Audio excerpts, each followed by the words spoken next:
लेकिन मेरा एक सवाल है यहाँ पर, आपने तो बायोलॉजिकल क्लॉक की बात की, ज़ंजानी साहब ने एस्ट्रोलॉजिकल क्लॉक की बात की, लेकिन कासिम साहब सोशल क्लॉक भी तो एक चीज़ है ना, इसका क्या करें? कब करोगी शादी, कब करोगे शादी, कैसे करनी है, कहाँ करनी है, तो इसका क्या करें?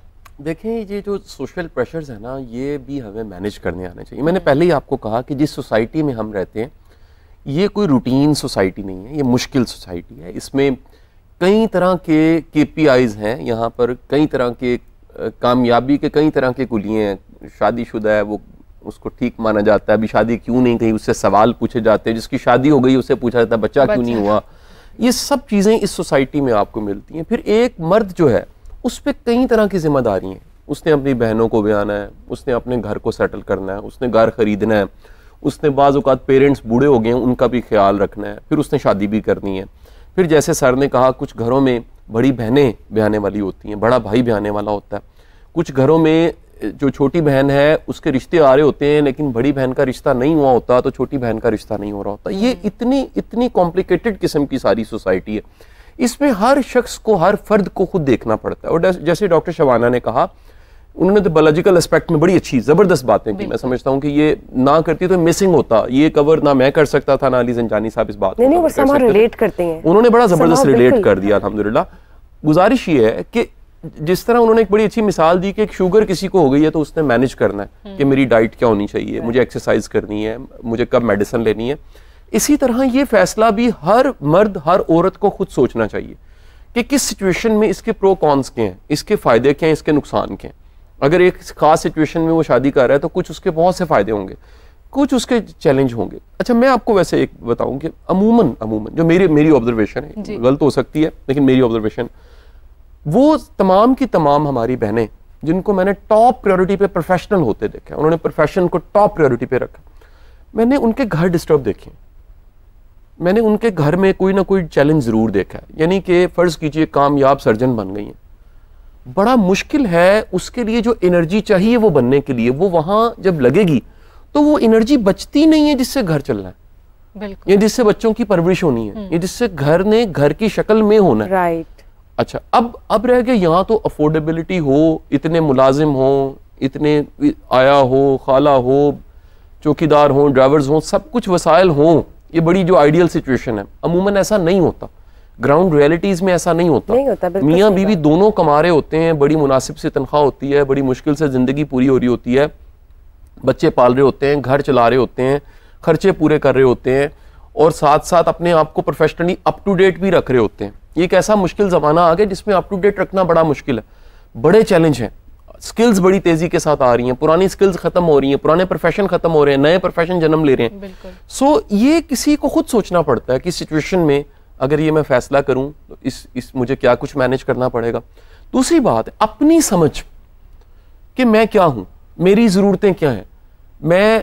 मैं अगर ये स्टेप लेता हूं तो मैं ज़्यादा हैंडीकैप तो नहीं हो जाऊंगा, मैं ज़्यादा किसी ट्रैप में तो नहीं चला जाऊंगा, मैं ज़्यादा मैनेज तो नहीं करूंगा। देखिए, दीनी अहकाम में तो हमें जो शरीयत के मुताबिक मिलता है, निकाह बज़ाते खुद बायसे बरकत है, उसमें एक बरकत है, उसमें एक आसानी है। अल्लाह आपकी ज़िंदगी में कई तरह की आसानियाँ गैब से शामिल कर देता है। हर आने वाला जो फ़र्द है, बच्चा है, घर पैदा होता है, वो भी अपना रिस्क लेकर आ रहा होता है। ये कामिल ईमान हमारा रब की रबूबियत पे होना चाहिए, लेकिन अपनी तदबीर, राइट, वो तदबीर के साथ भी एक तकदीर का हिस्सा आता है। सही बात। तो अपनी तदबीर में आपको खुद को समझना है, आपको जिसके साथ शादी करनी है उसको समझना है, उसके मिजाज को समझना है, उसकी पर्सनैलिटी को समझना है। आपने अली साहब से रब्ता करना है और पूछना है कि जी हमारा कोई मैच भी बनता है कि नहीं बनता। आपने देखना है कि जी सोशली हम किस तरह से लेकर चलेंगे। आपने देखना है जिस घर में हम रह रहे हैं, जिस घर को हमने बनाना है, वो घर कैसा होगा, हमारा इसमें नुकसान क्या है, हमारा इसमें फ़ायदा क्या है, हमारी एज क्या है, हमारी मेडिकल बायोलॉजिकल कंडीशंस क्या हैं। अब तो देखिए एक नया ट्रेंड, पढ़े लिखा ट्रेंड जो है, बड़े ऐसे टेस्ट हैं जो रिकमेंड किए जाते हैं कि शादी से पहले हमें करवा लेने चाहिए। आपने बिल्कुल ठीक बात की, टेस्ट की आपने बात की। इस तरह ही कुछ टेस्ट होते हैं एस्ट्रोलॉजिकल भी। यूजली मैं चाहूँगी कि आप ये ज़रूर बताएं कि हम अर्ली मैरिजेस को कैसे प्रमोट करें, लेकिन इसके साथ साथ जिनकी लेट मैरिजेस होती हैं उनके ज़ायचे में क्या फॉल्ट तो नहीं कहूँगी, एस्ट्रोलॉजिकल चार्ट उनका किस तरह से डिफरेंट होता है, लेट मैरिजेस उन लोगों की कैसे होती है? देखिए, लेट मैरिजेस तब होती हैं जब हमारी एस्ट्रोलॉजी के अंदर एस्ट्रोलॉजिकल पॉइंट दो चीज़ें डिफरेंट हैं। हम हस्बैंड वाइफ को डिफरेंट हाउस से देखते हैं और प्यार मोहब्बत का हमारा हाउस और है। यानी मोहब्बत एक ऐसी चीज़ है जो आपको शादी के बाद भी हो सकती है, शादी से पहले भी हो सकती है, किसी भी एज में हो सकती है। लेकिन जो आपका लव पार्टनर है उसने अल्टीमेटली आके आपका लाइफ पार्टनर बनना है, आपका शौहर या आपकी बीवी बनना है। तो एस्ट्रोलॉजी के अंदर जो आपकी शादी का हाउस है, 7th हाउस उसको हम कहते हैं, वहाँ पे कोई ना कोई गड़बड़ हो तो लड़का और लड़की दोनों की लेट मैरिजेस होती हैं। अगर लड़के हैं उनके जायचे में वीनस ख़राब है, उनकी शादी में बड़े इश्यूज आते हैं। लड़कियों की अगर जायचे में जुपिटर ख़राब है तो उनकी भी अज़दवाजी ज़िंदगी में इश्यूज आते हैं।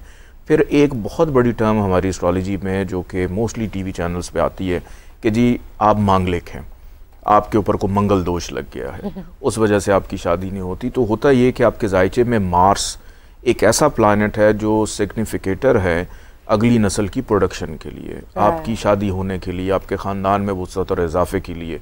वो अगर आपके जायचे के सर्टन हाउसेस में कहीं ख़राब जगह पे बैठा हो तो आपकी शादी 29-30 साल से पहले नहीं होती।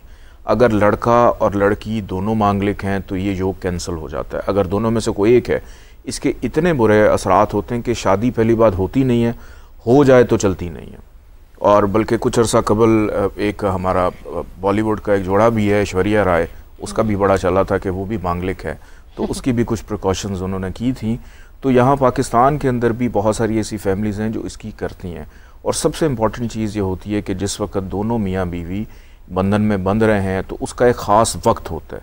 जैसे आप इस दुनिया में आए हैं तो आप एक नसीब लेकर आएँ, आपका दौलत, आपका नसीब, आपकी कामयाबी, आपकी ख्वाहिशात, ये सब डिफरेंट चीज़ें ये इकट्ठी नहीं हो सकती। आपने कहा कि जायचे में अक्सर ये भी आता है किसी ने अरेंज की भी है तो उसकी दोबारा कहीं पे लव हो सकती है या उसको शादी के बाद भी प्यार हो सकता है। तो इतना भी एस्ट्रोलॉजिकल, दूसरी शादी, खुफिया शादी, इतना भी बता बहुत सारी शादियाँ होती हैं। और अगर हम इस चीज़ को देखें कि लोग शादी नहीं कर, अगर लोग शादी नहीं करेंगे तो देखें एक ह्यूमन नीड है जो एस्ट्रोलॉजिकली हम लोग देखते हैं, तो वो फिर क्या करेगा? गैर शरई काम करेगा। वो काम करेगा जिसका हमारा मज़हब है या माशरा है किसी भी चीज़ की इजाज़त नहीं देता। तो उसके लिए अर्ली मैरिजेस बड़ी जिम्मेदारी होती है पेरेंट्स के लिए कि वो अर्ली मैरिजेस को प्रमोट करें। पुराने ज़माने में इसको यहीं से कंटिन्यू करेंगे। अभी हमारे साथ एक कॉलर मौजूद हैं। अस्सलाम वालेकुम। जी अस्सलाम वालेकुम। जी, कॉलर कहाँ से? नुमान बात कर रहा हूँ लाहौर से। जी, क्या नाम सवाल है आपका? मेरा सवाल ये है कि मैं दूसरी शादी करना चाहता हूँ, तो मैं अपना वैसा भी करना चाहता हूँ कि आप बता सकते हैं जिंजानी साहब कि मेरी दूसरी शादी होगी या नहीं होगी? जी, date of birth date of birth क्या है आपकी? 1 जनवरी 1994। रिपीट कीजिएगा। 1994 जनवरी 1994। और प्लेस ऑफ बर्थ और कोई टाइम अगर आपके पास? नहीं, टाइम तो नहीं, आप इस वक्त मुझे। ठीक है। अच्छा बेटा ये बताएं, आपकी पहली वाली शादी चल रही है या ख़त्म हो गई है? जी अल्हम्दुलिल्लाह 3 बेटे हैं मेरे। अच्छा माशाल्लाह, इतनी अर्ली एज में माशाल्लाह 3 बच्चे भी हो गए इनके। ठीक है, मैं बिल्कुल बताता हूँ आपको। नुमान साहब का चूँकि ये कैप्रिकॉर्न से ताल्लुक़ रखते हैं और दूसरी शादी अगर इन्होंने करनी है बिल्कुल कर सकते हैं। एक तो 2023 का जो साल पिछले गुज़रा है वो साल इनके लिए फेवरेबल था शादी करने के लिए, और अगर इनको कोई भी पसंद आ गया है तो उसमें मुझे ये नज़र आ रहा है कि दूसरी शादी इनके लिए कोई शायद इतनी फिजिबल नहीं है, उसमें कोई इतनी बेहतरी और कामयाबी नहीं है, क्योंकि सैटर्न इनका जो रूलिंग प्लानट है वो इनके फितरी तौर पर जायचे के 12th हाउस में जो कि ख़राब घर में बैठा हुआ है। तो अगर करनी है, बड़ी को मजबूरी है, तो निकाह का नेक वक्त और अच्छा टाइम ज़रूर डेट का इंतखाब करवा लें ताकि दोनों मियाँ बीवी के बंधन का आगाज़ अच्छे टाइम पे हो सके। अदरवाइज़ जिस तरह से इन्होंने कहा कि अल्हम्दुलिल्लाह मेरी पहली शादी है, 3 बच्चे हैं, वो भी डिस्टर्ब होगी और अगली आने वाली ज़िंदगी भी डिस्टर्ब होगी। और इकोनॉमिकली क्योंकि सैटर्न बैठा हुआ है खर्चे के घर में, तो या तो इनका शौक है या दिल कर रहा है, कोई इसमें संजीदगी उस तरह से मुझे फाइनेंसेस का हो सकता है। हाँ, तो उसमें ये मुझे मेरा सवाल ये आपने भी पूछना है, मैंने इस हवाले से पूछना है जी। अमूमन जिन्होंने दूसरी शादी करनी होती है वो इस तरह जायचे निकलवा के करते हैं, कर लेते हैं क्योंकि मेरी करने वाले तो कर भी मैंने देखा है, करनी हो तो फिर कर ही लेगा। मैंने देखा है कि जिन्होंने करनी होती है ना वो ज्यादा नहीं बताते, वो तो कर नहीं लेते देखते हैं। सर वो खुफिया शादी होती है, छुप वो के। दूसरी शादी। अच्छा, ये जरा प्लान शादी लग रही है जो साहब ने कॉल किया है, लेकिन उसमें ये है कि मोस्टली प्लानिंग केसेस में जो पहली शादी के डसे हुए होते हैं या उनका मिसमैच होता है, तो वो लोग पूछते हैं कि अगली शादी में फिर से कहीं हमारे मोहतात हो साथ कोई जाते तजर्बा तो नहीं होगा, एक्सपेरिमेंट तो नहीं हो जाएगा, सही। तो ज़्यादा मोहतात हो जाते हैं। जैसे लोग इस्तिखारा कर लेते हैं कि एक अल्लाह से मशवरा है, इसी तरह अपने जायचे के हवाले से भी कंफर्म कर लेते हैं कि कैसा रहेगा, तो लोग पूछते हैं। अब लोगों में बहुत ज़्यादा ट्रेंड आ गया, लोग डर गए हैं कि दूसरी बीवी भी धोखा ना दे जाए या हस्बैंड धोखा ना दे जाए, तो बिल्कुल पूछते हैं लोग। तो